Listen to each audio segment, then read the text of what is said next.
They've done so much on the surface that their hands is tied almost. Okay, sure, they can just come by. They can blow you away anytime they want. But they don't know whether that'll produce a martyr or interest. Why was he killed? Well, let's go and see. They look at one, they look at another. Do you know that pretty soon all the real groups on campuses and everywhere else will be looking at, yeah, this is what martyrdom does. They don't know how, they don't understand that phenomenon. They know what it does, but they don't understand when it clicks in, how it clicks in, because it's never exactly the same.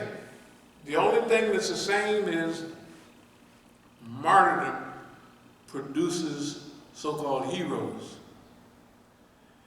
And martyrdom produces functional groups, movements, and organizations. And at the time that we're living in, they're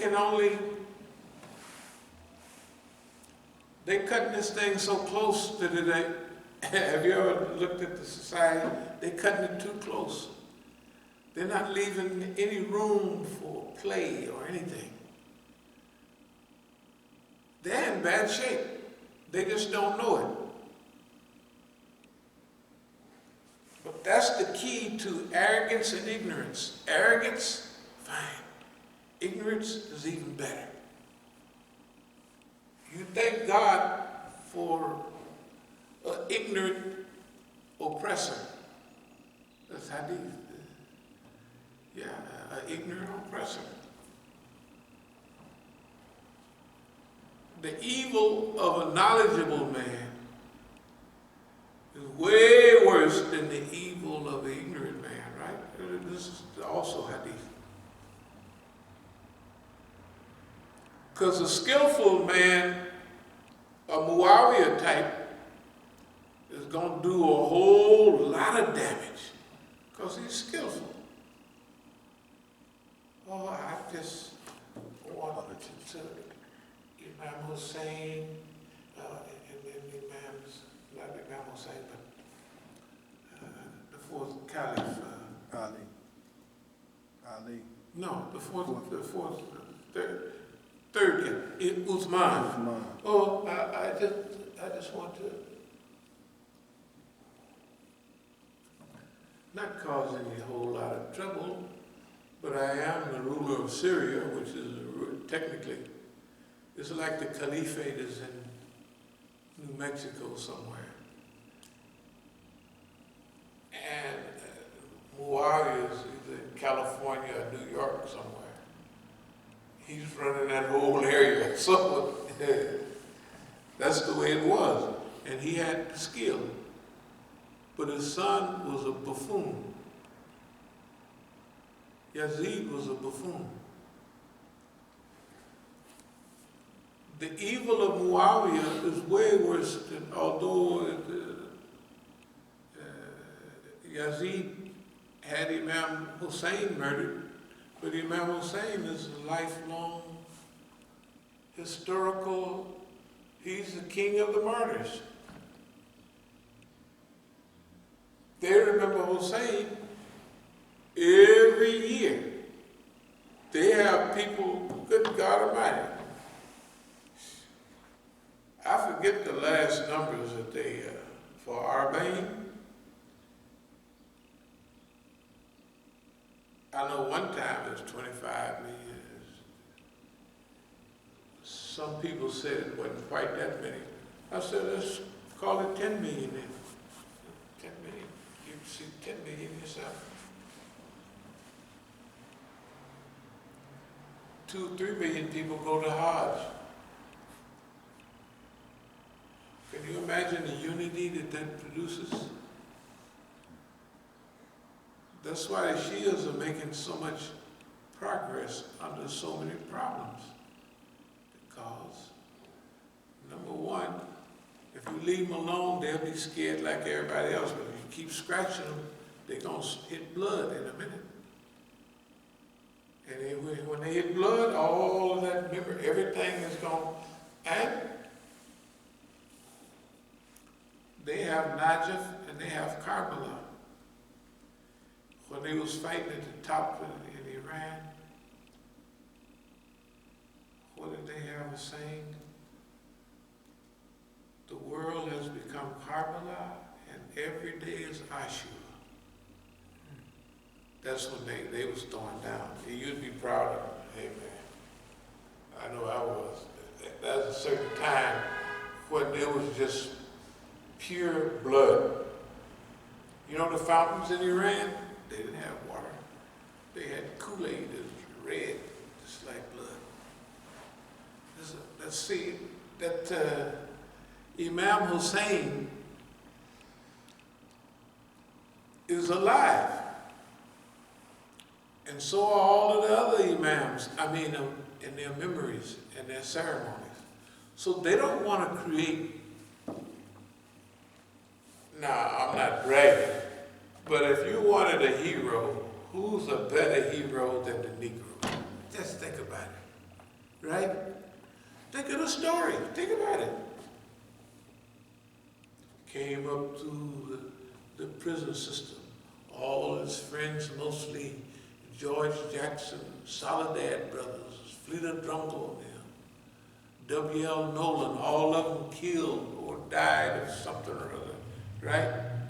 All the people in L.A., a bunch of Carter and them, the Panthers, and being overseas, this is a great movie. It's a blockbuster movie. It's a historical movie. It's people say it all the time, but just don't have time to be bothered. And imagine, when I was in the court, I showed some pictures of the Rahbar, Rouhani, and Ahmadinejad, and them. I just showed them to the jury. I said, it was about 50 of them in there. Before they chose the jury, I said, this has nothing to do with no trespassing. Trespassing? I say, here it is right here. A Negro from East Oakland jumps through all the hoops and wind up right here. That's what they're mad about. I guess, I don't think they heard nothing else anybody said after that. That's what I think. I don't think they heard, because Mukhtar came up and when they told him what I did, he came up that evening to the court. When I left and walked out, I said, I'm leaving, I quit. I left the court. I said, y'all ain't doing right. I actually left the court. I was gone all day one day, I just didn't come. I left. I said, I ain't putting up with this. And I walked out of the court. And when I came back, the judge said, Mr. Reams, I'm very happy that you came back and you're here. I said, oh yeah, sure. But anyway, look at the picture. This is heroic stuff. And everything that the Negroes do and eyes get big, Negroes don't have no kilos and kilos of cocaine. They just don't have them. Negroes bought their cocaine here after people had produced it down there and then shipped it up here. Then they're distributors. But they have no power. Our goal was to cut off the Colombians in Colombia with a big smile. Hey, we'll just take all what you got and we'll take it up there. And we'll take care of everything, don't you worry. That's foresight. That's insight into how things are working. That's black mafia stuff. That's the stuff that people don't even be thinking like that. That stuff, the furthest into Hollywood, be doing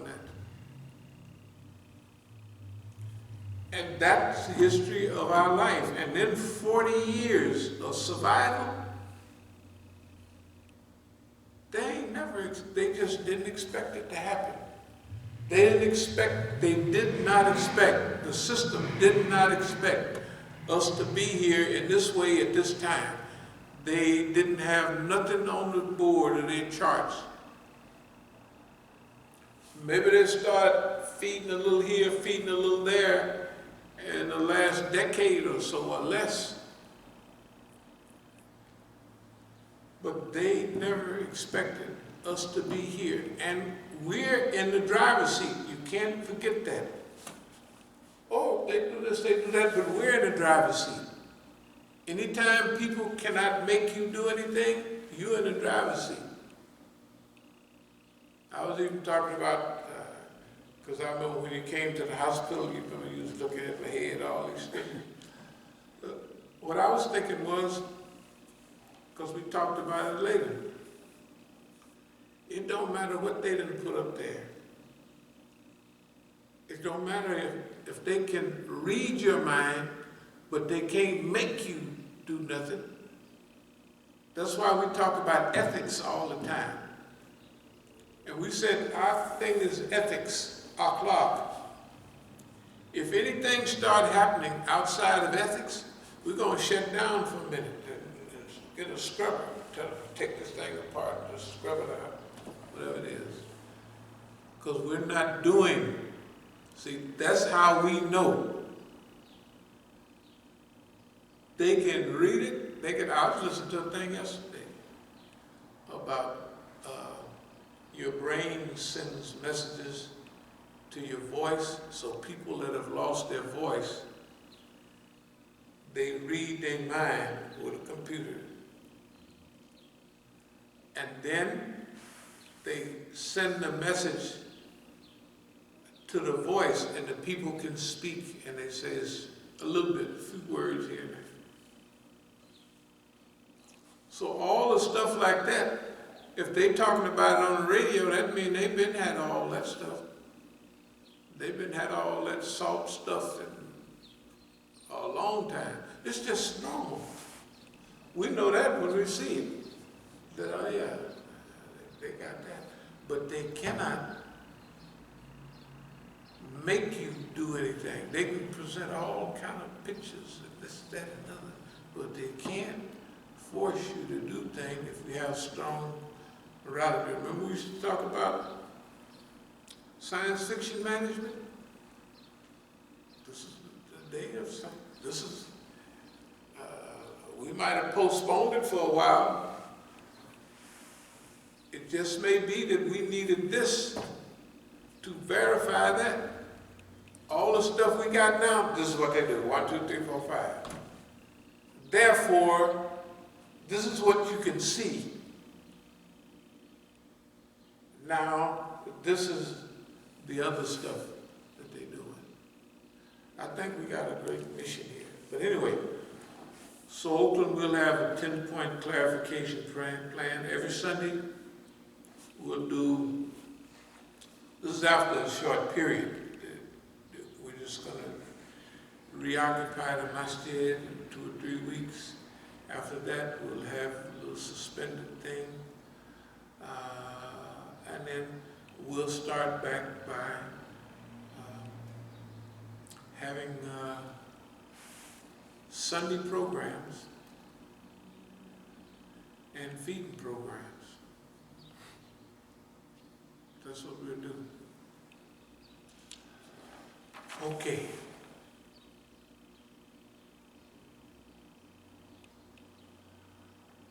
And now our people that cooperated with the government and it still cooperates with them, that's okay. We're gonna help those people. They're gonna need a lot of help recovery because by the time we saturate California, see, even now they're pretending. There's people that go by them and say, "Boo!" They jump all out of there. That's pretend. They're pretending toughness.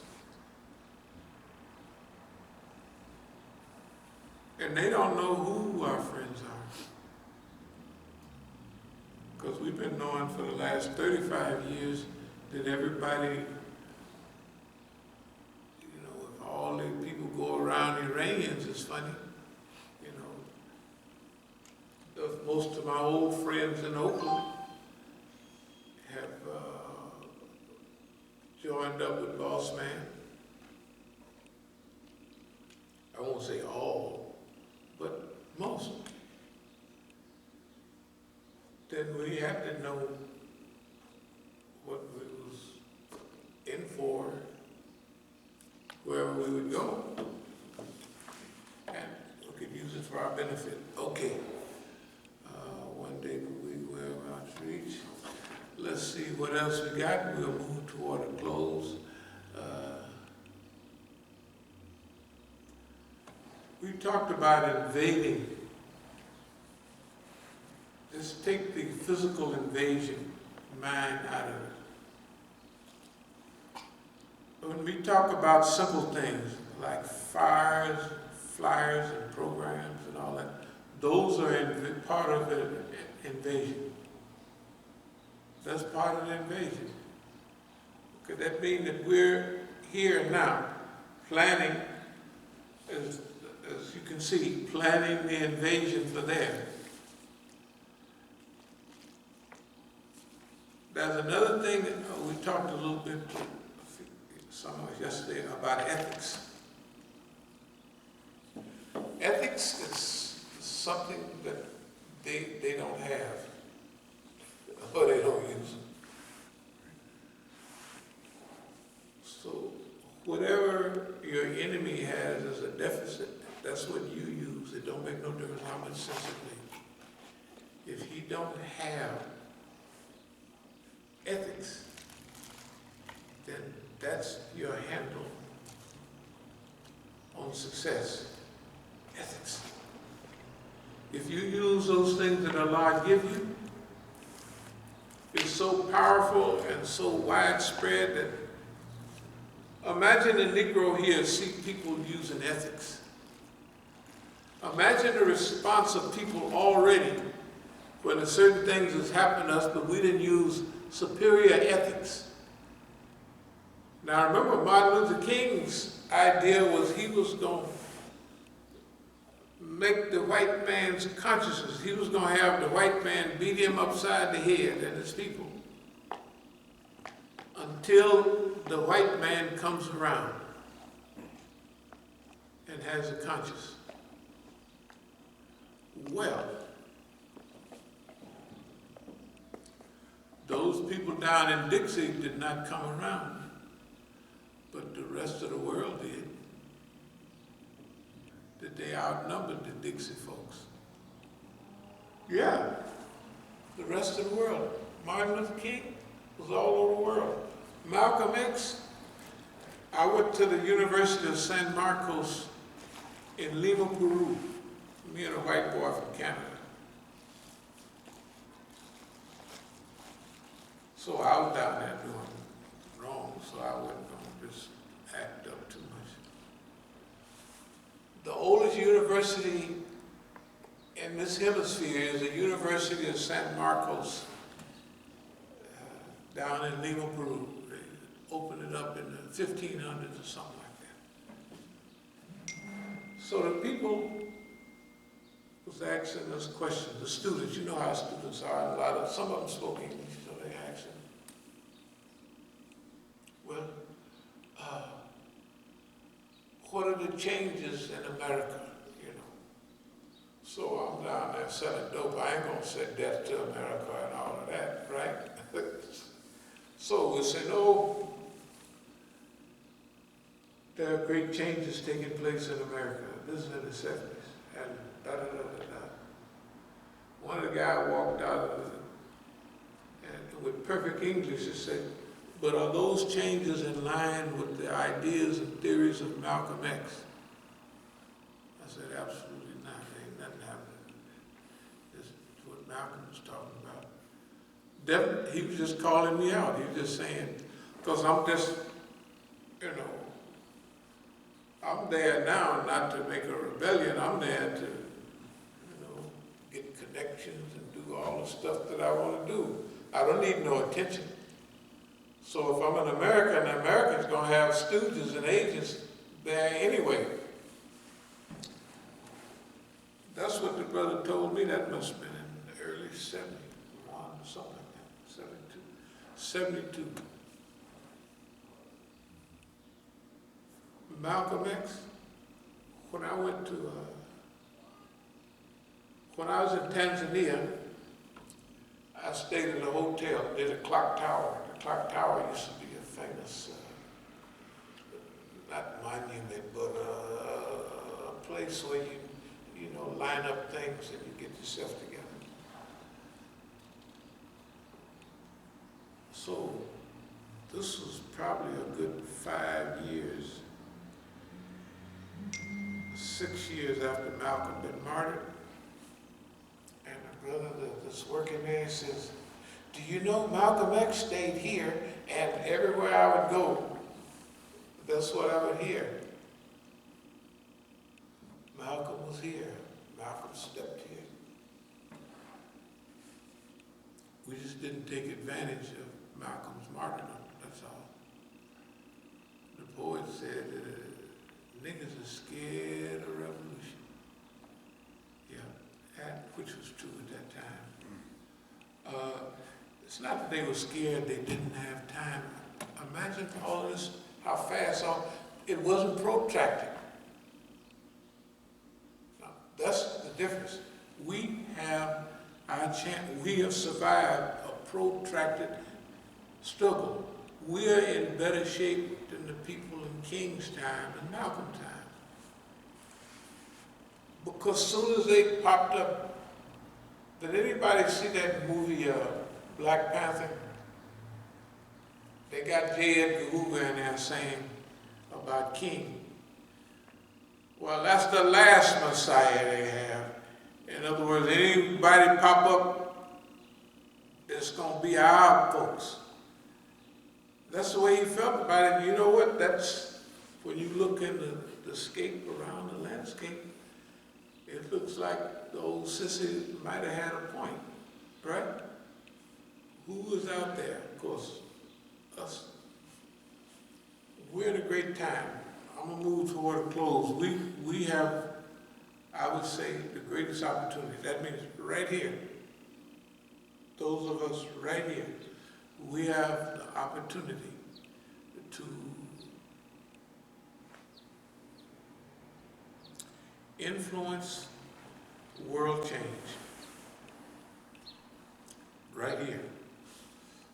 And hopefully that's what we do. Okay, let's see what else. Write your own future. We don't have to talk about that. But it's true. What we're doing now, we wrote this before. We have experience in writing your future. We are very close to the picture that we had about our movement. That it would survive, it would thrive, it would go through encirclement and oppression and things that we couldn't stop it from doing some kind of way. It'll be recycled. You remember when you was telling me yesterday that they might be closing down the center over there? Okay, well, it would just make sense. I don't care what they do. But if the Negroes over there are supposed to come back here, it would just be normal to close that down. Well, it's recycled for all the brothers that, because most of the Negroes, our Negroes didn't go to PGMA. They might visit there sometime, but they was right around the corner if I remember right. Most of the Negroes, yeah. Great. So they would open that to cause certain things for a few decades, couple of decades, then it has no more use. There's another mission, there's another job, there's they move Negroes around like, it's a long story. Okay, so when I talk like this, that don't mean that everything is exactly pinpoint accurate, but it's in the ballpark. I don't feel that there's anything that's outside the spectrum of reality. If it was, somebody would be saying something in a hurry. You know, that nigga crazy. They say a lot of things, but I haven't heard that one. Maybe y'all might have heard it. No, I never heard that. No, they ain't said that nigga is something, but he ain't crazy. Because it would be ridiculous to say. It would be like Khadijah and Mukhtar.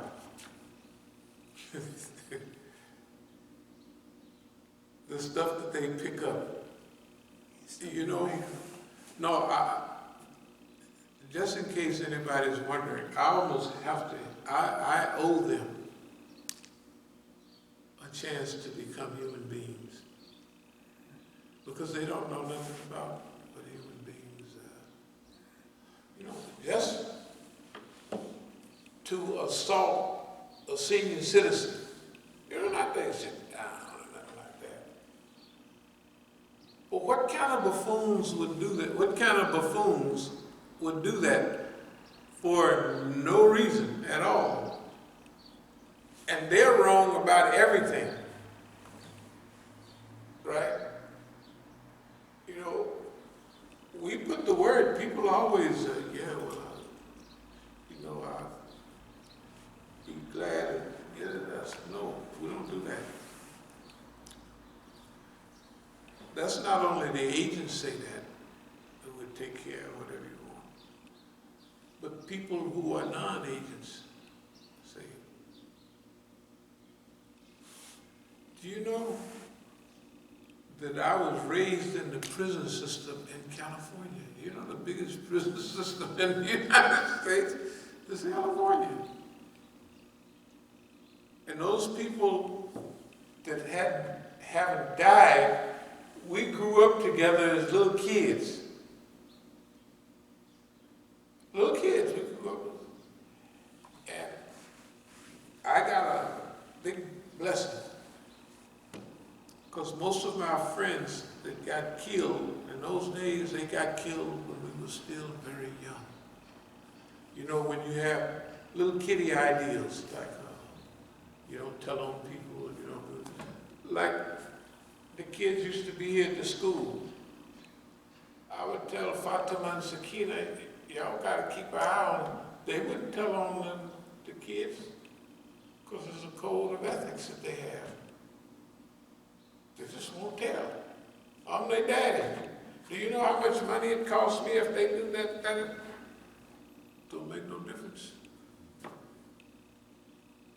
Our ethics don't allow it. Now, when they get older, you know, things change. Okay, let's see what we're gonna do. Outreach, recycle, that's what I feel about the Negroes around the corner. Probably they might recycle through here, and they'll be welcome, of course.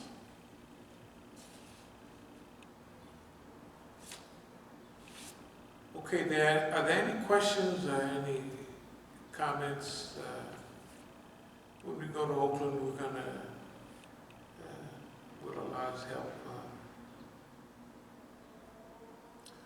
work on, you know, when you interview staff instead of just going down. The only way we'll take the